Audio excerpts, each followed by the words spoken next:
What's up YouTube, Demi here with the 3.1 starter build Theorycrafts, right? So I'm going to be playing Abyss League as much as I possibly can. I want to make it my goal to see how much currency I can generate this league, and also just play a full league throughout, not just for challenges. But that being said, before we get into Theorycraft, I'd like to thank my Patreon supporters who have been really helping me in the struggle to continue doing YouTube and Twitch as my job.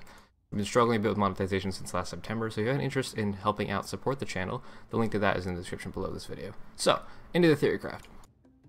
The skill that I'm choosing is Reave, and I plan on doing a Gladiator. We're actually just going to Theorycraft the entire build from scratch, but the reason is they increased the radius a ton. Reave was nerfed pretty heavily AoE-wise in 2.6 2 leagues ago, and it just hasn't been popular since then. So, now that it's been buffed back to where it was before, we're going to go ahead and make a build around it.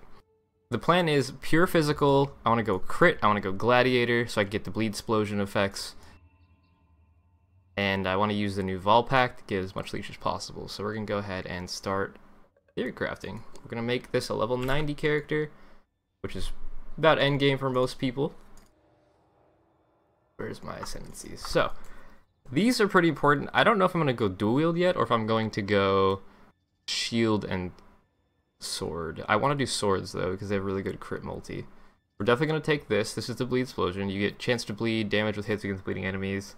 And bleeding enemies you kill explode, dealing 10% of your maximum life as physical damage, so that scales with your physical damage as well as area damage, generic damage. So it's pretty huge. Like, the higher level tier map you go up to, the more damage this explosion will deal, so it's really good for clear speed. I think I'm also going to grab this, which gives me frenzies on kill, more physical damage while at max, and reduced physical damage taken while at maximum endurances. And then that's 4 points, so we can take these 4 as well. This gives you a ton of block chance and damage. And this gives you 100% of your block chance applied to spells. Normally block chance only applies to attacks. This allows you to get a huge amount of defense from that. Since we're Gladiator, we get a lot of block. So, to start out with, because I'm going Fizz Crit, I think I want these accuracy attack speed nodes. This is like 3 nodes worth of skill right here. So I'm going to grab that. Go through these life nodes, attack speed, and I think I'm actually going to go dual wield. So we'll pick up these nodes while we're starting out, because it's a lot of like life and life regen, attack area stuff. Then we're going to go through the dual wield nodes. And then we're going to pick up a bunch of life nodes, go up this way. Actually, because we're crit, we're going to go this way, which means that I'm less worried about this 10 dex node. I'd rather have the strength node. Actually, do I want to go some weird path? I want this node, and I want Vol Pact. And I also want this. That just looks weird. I want Hematophagy. This gives you more maximum life leech rate. This gives you more maximum life leech rate. I also want to go over here for the Crimson Dance, so we can inflict bleed 8 times. It means we can stack bleeds, which means they should deal a lot more damage. We'll pick up the life nodes over here. I want to get Cannot Be Stunned, and I want to get Red Storm for a ton of generic fizz damage and bleed chance. These 3 points give you 25% chance to cause bleed, and then our Gladiator Ascendancy gives us another 25%, so we're already at 50% chance to cause bleed with nothing else. And this is at, I don't know, like level 29 or so, so that's a pretty good tree to start out with. We're already at 2,000 life without any items on, which is pretty huge. So now we just need to start scaling our damage. What's the best route to get? Actually, I feel like this is... No, that's fine. Alright, so we want to get some sword crit nodes and some more life. I'm trying to figure out if I want to go through these nodes. Yeah, let's go through that. Go over here, get more life, and then we're going to start picking up these sword nodes. These give you a huge amount of physical damage with swords and crit with swords. Crit multi. That's like a massive amount of damage.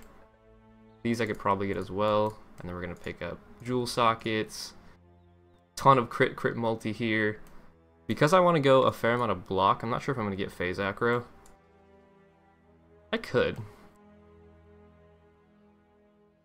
Phase acro is really not that bad. But it does give you a lot of less block chance. You get 30% less to block spells and attacks, which is quite a bit. So maybe not. We're at level 55 right now. We can probably go up into into shadow area and just pick up a bunch of generic damage here. Let's go for Blood Drinker. And I want to get these nodes here, the Fizz Damage Attack Speed nodes, so I'm not sure what the best route to path for that is. Probably grab these, and I'll probably just do this, maybe? Yeah, so we'll go for these, and then, oops, why does it do that? I don't want this text node, and then we'll come up here and pick up these. So that'll put us at level 81, get a fair amount left, so we can grab this. We're only at 2.9k life. What's our percent life? Does it say here? Yeah, 143%. That's pretty low. You're gonna want more than that, so we need to get more life nodes, which means we may want to repath a little bit to get some more life over on this side of the tree, because these life nodes are very, very efficient. I could drop these. We're probably gonna have way too much damage, I'm gonna be honest. We just need life. Let's see, where can I get more life?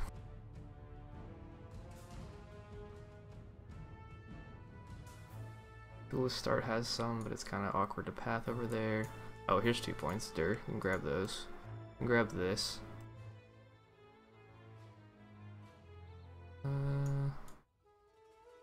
You don't really want to go Blood Magic because we want to use auras. Like, I want to use the new vulnerability and I want to use Assassin's Mark, I think. Maybe not both curses. I definitely want to use the new vulnerability. We could use haste. Can I get these nodes without it being too weird? Level 93, okay. Let's drop this damage. We don't need that much damage, we just need life at this point. We're gonna try to achieve a pretty high amount of life, so that's level 93. So we'll cut these two, that puts us at level 91, we have 1 power charge. I think that's fine for a tree. We can always fine tune this once we get leveled up and stuff, but this looks pretty solid for a bleed based character at the start. Alright, so let's go ahead and throw some items on and skills. We're going to start with our 6-link in our chest. I'm going to put these in order of priority, which you can do by selecting the sort gems by DPS thing. We're going to default these to just level 20, no quality, nothing insane, right? And we have to actually select Reave with maximum stages, I think. Calculator, Reave, yes. Okay, so, skills. It should show us the highest DPS, which it's not, for some reason. Oh, it's because I don't have a weapon equipped. Alright, we'll do gear first, and then we'll put the links in. So, weapons. There's a lot of options for weapons.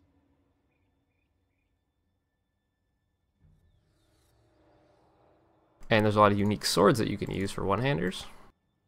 So, you could start out with Redbeak, and then just, like, move your way up. Like, Likishu's blade is really good for this level, which is, what, level 28? It comes with its own multi-strike, so you can get a pseudo 4-link really fast for Reave, which is great. And then we're going to probably work towards... Where's the PDPS thing? This one. Yeah, so as long as the PDPS goes up, this is 100-ish, and then we can go up to 170 to 200. Then we're going to go up to... Ichimoji probably wouldn't be awful to start out with. But I think my endgame starter weapon when I hit maps, I'm going to want to have a Skava. This is a really good weapon. It gives you crit, it gives you leech, it gives you crit multi, mana leech. Like, you get everything you want, additional chance to block, like, it's great. So we're going to go for that as our endgame starter weapons. I'm going to throw that in here. Let's go ahead and get our Skava. We'll just do a middle roll, doesn't matter, just throw it on there. And then offhand, there's a lot of options for, like, stat sticks. Oops. For like unique one-hander weapons. I don't want to use a sword offhand because the way that Reave would work is it can only attack with daggers, claws, and one-handed swords, right? So if I have a mace or an axe or something in my offhand, it can't use that weapon. Normally if you duel a weapon that Reave can use both weapons, it'll just alternate, which is not ideal. So I'm going to have a main hand weapon that'll attack with Reave, and then my offhand weapon we're going to dual wield, and we're going to get a lot of bonuses from that, and then we're going to get a stat stick out of it. There is actually an innate bonus to when you start dual wielding, I think. Yeah, so there's a bonus here. You get 10% more attack speed, 15% block chance, and 20% more attack physical damage just by equipping 2 weapons. You don't have to do anything else. It's all multiplicative. It's very, very good. So that's why I want to dual wield. But we're going to go look at unique maces, I think. One-handed maces specifically.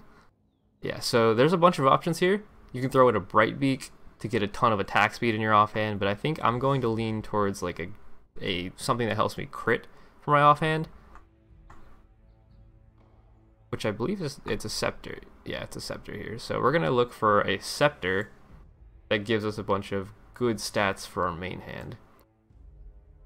There's a couple options here, but I'm leaning towards a Death's Hand because it gives us a chance to gain a power charge when you stun, and then Unholy Might for 2 seconds on crit. The power charge generation is actually the main thing I want here because that'll allow me to not use Assassin's Mark. Unholy Might, if I use Brutality, I won't be able to get a bonus from that, which might not be ideal. But, I mean, other options, we could use Singularity. We get 60 to 80% increased damage with hits against hindered enemies. Nearby enemies are hindered, so anybody close by will get that bonus. If I go Elemental, which I don't think I'm going to, but you could use Oriani's in offhand. But yeah, I'm leaning towards Death's Hand, just for the crit. Sorry, just for the power charge. Because when you're attacking white mobs, you're going to stun them pretty often. With your Reave, it's going to hit pretty hard. You're going to get power charges. You'll get Unholy Might if you don't use Brutality. I'm probably going to use Brutality, though. But yeah, we're going to throw that on for our offhand. Again, just a medium roll. Add to build. So, with those two weapons equipped, we shouldn't really need to do much else. A lot of this is just going to be like rares. Well, let's go ahead and start throwing in our links. Yeah, Brutality is going to be our highest DPS. We're going to try to avoid that at first, just so we can get the rest of this stuff going. We want Multi-Strike. We want Maim. If we use Chance to Bleed, it'll actually put us at 100% Chance to Bleed, which is really good. And then our last link is not going to be a damage link, I don't think.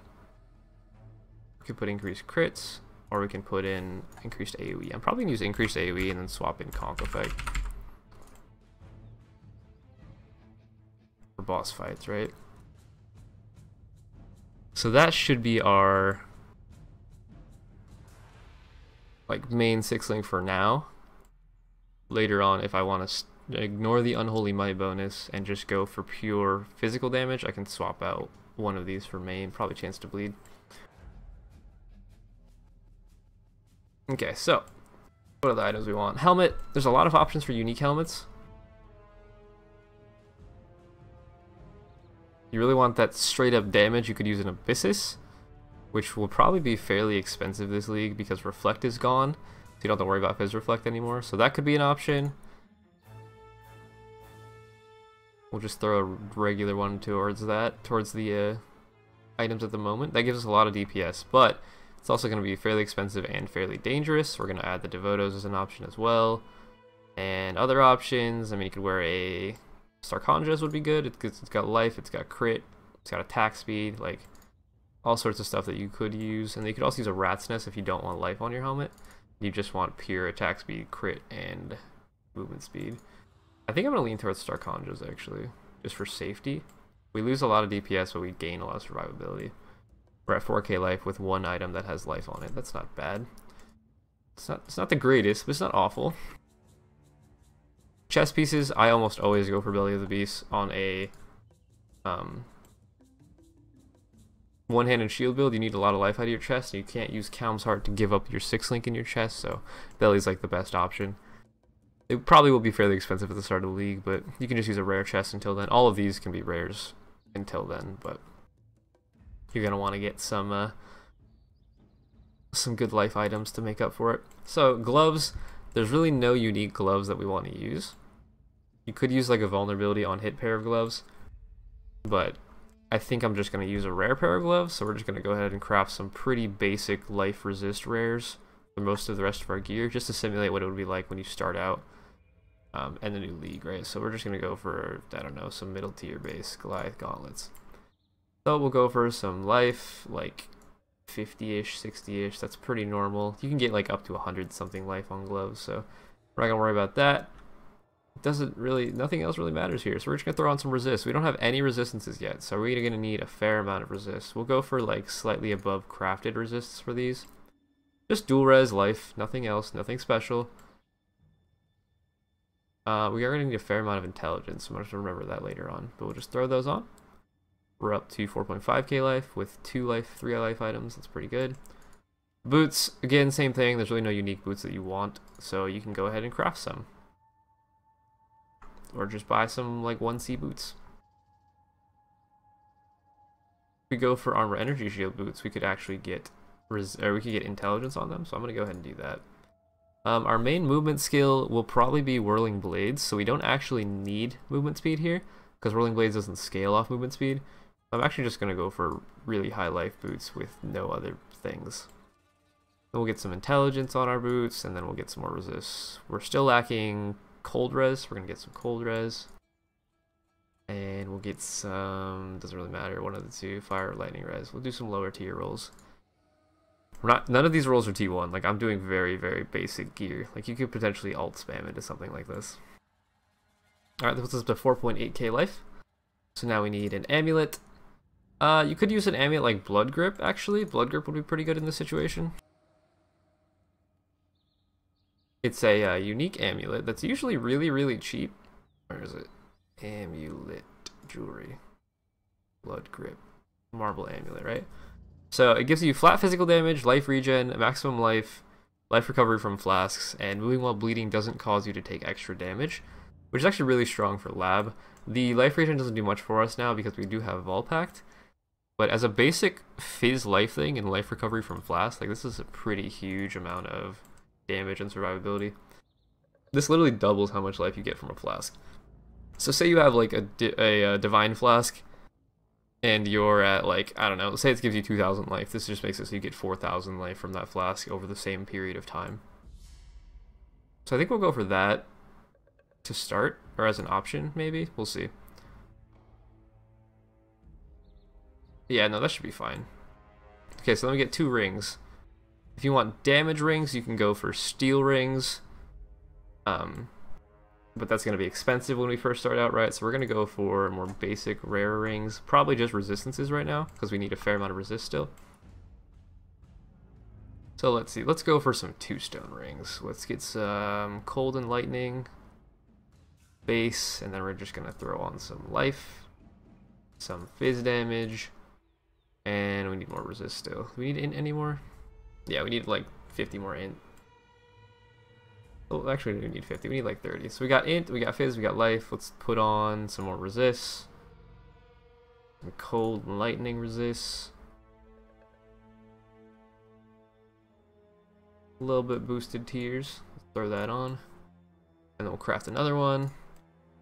Sort of the same thing. Oh, it needs this to be a different base. Hang on. Craft 2-stone ring, but we want a different base. This time we need fire and lightning resist. So as you're gearing your character, you just like check what you need and then search for that sort of stuff on PoE Trade. I would just be looking for these on PoE Trade, trying to find a item that would work for me. So we need a lot of fire res on this one. Let's go for fire res and some all res and some lightning res. Throw that on. Okay, we're res capped on most things. We're just missing cold res now. So for belts, there's a couple unique belts you could wear. You could wear the Belt of the Deceiver, which is really good for attack-based builds. Physical attack-based builds. It gives you fizz damage, reduced damage taken from crits, life, all res, and nearby enemies are intimidated. And I'll show you what that does. It's a keyword in this game, so it's like, it's a debuff. Causes the affected target to take 10% increased physical damage. And it's been changed to from hits, I believe. Yeah. In 3.1. So it doesn't give you everything gets global damage, but physical damage you get the bonus too. So it's a pretty good belt. And they're usually fairly cheap. I would guess maximum start of the league, maybe like 510C. So we can just throw one of those on. Not going to have quite enough resistances to get us capped out. Yeah, we're missing 4% cold res, so we'll throw that on a jewel socket, and then we'll be good. Okay, so that's all of our random items. Flasks, you can make a lot of pretty basic flasks. The only unique flask that we're really going to want is the Lion's Roar flask, because it gives us a ton of more melee physical damage during flask attack and knockback. Knockback will cause them to stay out of melee range, so they don't deal as much damage to us. And look how much damage that gives. It's 4k deeps right there. Pretty good. Other stuff, since we're not using Brutality, we could use an Inziri's Promise. And if we want some more block chance, we can use a Rumi's Concoction. Those shouldn't be too expensive at the start of the league for relatively shit rolls. Inziri's Promise might be like 10 chaos day 1 and 2. And then after that, we just need life flasks and maybe another defensive flask. Because with Rumi's active, we have 38% block, 46% block. That's not bad. Not like insane, but it's a pretty good amount of block. So we're going to go ahead and craft a couple of magic flasks here. We're just going to want to have life flasks. And if you want instant flask, go for divine. It has the highest amount. If you want like a regen based flask, go for eternal. I'm probably going to go for one of each. We'll do like a catalyzed eternal, which is increased recovery speed, so it just heals even faster. And we'll put this with bleed immunity. And then our other flask, the only other thing we're really worried about besides bleed is being frozen. So I'm going to put an instant freeze divine flask. Instant. Where is it? Instant. Seething of heat. Bam. Okay, and then we have 3 jewel sockets. We don't know what abyssal jewels are going to look like quite yet. There might be some really, really good ones for this type of build. But until that happens, you're just going to go for life and damage and resistance jewels. So we're going to probably go for Crimsons or Viridians. Viridians and Crimsons both have a lot of sword and melee related stuff, so we're going to start with the Crimson, I guess. Oh, we want it to be rare. Hang on. Rare Crimson Jewel. We want... This is going to be a pretty budget one. We're just going to go for life resist because we're missing a little bit of cold res still. Which, it has to be a suffix. Cold res. Bam. Alright, so that'll give us res cap, and then we'll just throw on something that's like, kind of works for the build, but not really. Like damage over time. It's not what you want, but it does cap our resistances and gives a teeny little bit of damage. So, we're going to craft some more jewels that have a little bit more damage on them. No life, just damage on these ones. We'll go for pure physical damage. We're going to go for crit multi with one-handed weapons, because we are using one-handers, right? And then we'll do like an attack speed roll. Sure. It's nothing crazy. It's pretty good, but it's not like, holy crap, that's a 4 prop GG jewel. You should get more of those. Like, I wish. That would be cool, but we're not going to be able to do that at the start of a game. So, the start of a league, rather. And then we'll do something pretty basic. Phys damage with swords. Generic attack speed. I'll do melee crit. How about that? That's like okay, but not really good. And then we'll get some bleed damage, because why not? So these jewels are pretty bad, but they will give you some damage to start out with. Oh, I put poison instead of bleed. Oh well. Whatever. Alright, so yeah, there's all your gear. We are res capped, all that stuff. Now we need to get the rest of our skills set up. So that's our Reave sockets with increased AoE. If we use Conk Effect, it goes up to 46k. We don't have any other things set up yet, so now we need to do our, let's do movement skill first. Whirling Blades, faster attacks, and Fortify. This gives you a movement skill that also gives you a buff that means you take less damage. Doesn't really matter where you socket this, I don't think.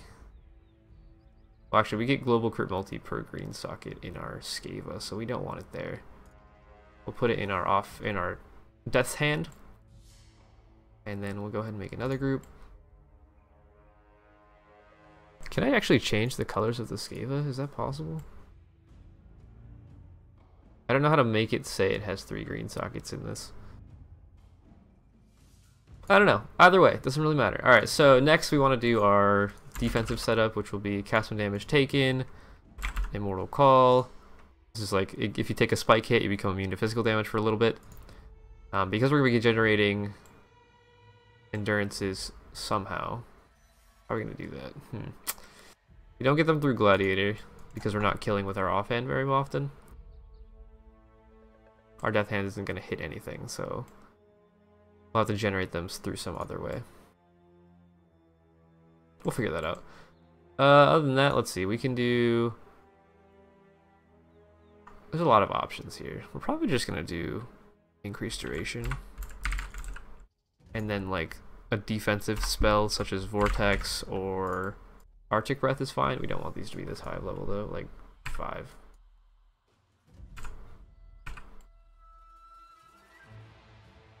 We'll put this in our helmet, sure. And that's just a purely defensive setup. So next setup, we're going to do auras. We want to use haste. We want to use vulnerability somehow. How do we want to proc vulnerability? We can put it on blasphemy, which would probably be fine. And that'll reserve most of our mana. Yeah, we'll have 15% left. So we can put that in our... where are we going to put that?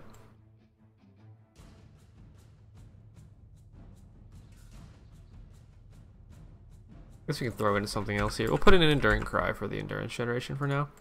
Then we can put these in our boots, because this is in helm, this is in boots. So we still have gloves open, we still have our Reave itself, or our, Scava open. If we can get green sockets on the Scava, we will do more damage through that. So we'll put a Blood Rage, we'll put an Ice Golem.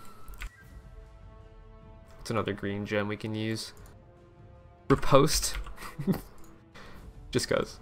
And we'll put all of these in our weapon 1, which should make them all green sockets. I don't know if Path of Building automatically detects that, but this gives you some counterattack whenever you block and uses both weapons when you're dual wielding. So this has a potential to generate endurance charges, but it also just hurts if things hit us and we block, which we will be blocking a fair amount. We got 38% block at the moment.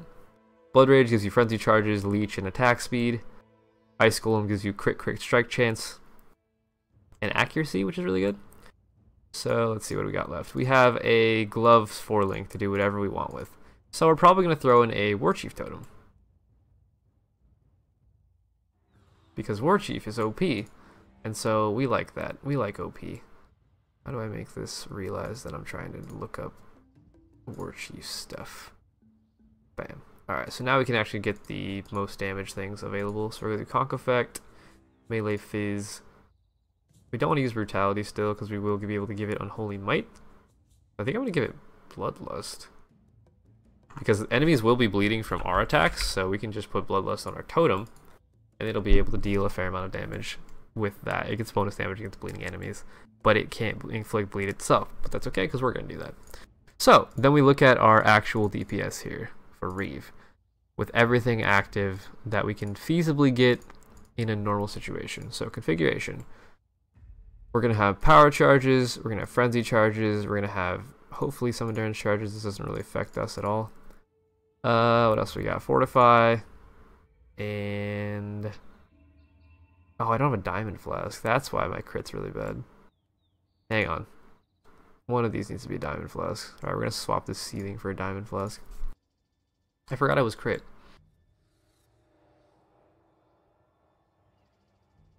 Flask. Utility. Diamond. Create. So this needs to be freeze. Heat. And doesn't really matter. Add to build. We'll swap this for a diamond flask. That should help a lot. Yeah, that gives us a lot more crit. And a lot more DPS, actually. Okay, so we're going to have... where to go? Configuration. Lucky crits. Enemy is bleeding. Enemy should be maimed because we have maim in our main links. And then we have Bezel the Deceiver, so they should be intimidated, right? And I think that'll be everything then. Yeah. This is for a level 91 character. With fairly budget gear, you're going to be at like 120k DPS or so. I don't have any accuracy on my gear either. I could actually use some of that, but with super budget gear, pretty basic everything else, and like nothing expensive possibly except for the belly, which you can just swap for a rare chest, you should be more than able to clear maps all the way up to like red maps with this. You're going to want to get more damage as you go higher up, but as a starter build, like this is pretty good. I think the skill tree is fine. Let me do a quick check with the node power, see if I missed anything insane. I don't think so. We have a fair amount of leech. Don't think anything's too crazy. We could take this actually. That's really good. Drop a 4% life node. This actually gives us almost nothing. Huh. Yeah, that's fine. Alright. What else do we want that could give us a fair amount of deeps? We need some accuracy actually. Accuracy and crit wouldn't be bad. If I drop these. At least 300 life. That's not too bad. That's a fair amount of life loss, but it's not awful. Oh, I totally forgot about Twin Terrors. That's so good. Why did I forget about that? These 3 points give you 100-something% crit. Look how much damage that gives you. Total DPS 8.6k for 3 points. This gives us 12.6k. That's better. This gives us 10,000. So yeah, these are better for now for 3 points. This would give us 9,000. So there's a lot of improvements that you could potentially make here. Obviously, this build's not perfect. It's a starter build. I will be fine-tuning the hell out of it as things go on. I think this one's our best, and it gives us the accuracy that we needed at the moment. So that's good. That pushes us up to 140k. Anyways, I will go ahead and leave this here. I'm gonna fine-tune this as I level up. Obviously, do a lot of work on this to fine-tune it and make it better as we go on. But I think for a super quick Theorycraft, this is good enough. Scava, Death's Hand, everything else is pretty basic. Alright, well, we'll leave this here. I hope you guys enjoy. I hope you have a good start of your league. I will see you in Abyss. I'll be streaming the launch, of course. And I'll have the paste spin for this in the description below the video. If you don't want to watch the whole thing, I'll just have it down there. Yeah, thanks for watching, and I'll see you in the next video. That'll be Demi out.